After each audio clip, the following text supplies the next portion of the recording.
Last Saturday, my family and I decided to attend our town's annual talent show. It was a wholesome event, the kind where the audience is just as entertaining as the performers. My mom insisted on bringing her prize lemon meringue pie for the bake sale, while my dad, ever the enthusiast, lugged along his ancient camcorder to document what he confidently called a night of unforgettable talent and triumph.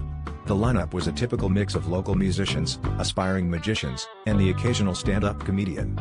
Everything was going as expected until my friend Tim took the stage. Now, Tim had always been the quirky one in our group, known for his offbeat humor and penchant for puns. He walked out in a suit that looked like it had been through a paper shredder and announced he was going to perform an interpretive dance about office supplies, which he dubbed his staple performance. The audience chuckled, thinking it was an elaborate setup for a joke.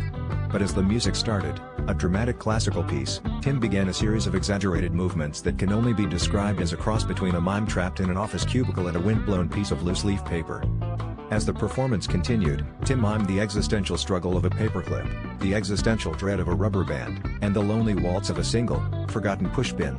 The audience was in stitches, and even the grumpy old man in the front row who hadn't cracked a smile all night was wiping away tears of laughter.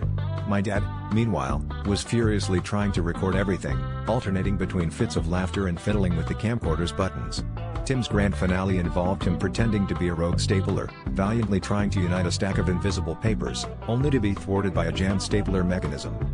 With a final flourish, Tim took a deep bow, and the crowd erupted into applause. As he returned to our group, his face flushed with triumph, my mom handed him a plate with a slice of her lemon meringue pie, saying, "Tim, that was truly a staple performance, and I mean that in the best possible way." Tim grinned, took a bite, and between mouthfuls said, "Well, I figured it was about time I showed everyone the true binding force of my talents."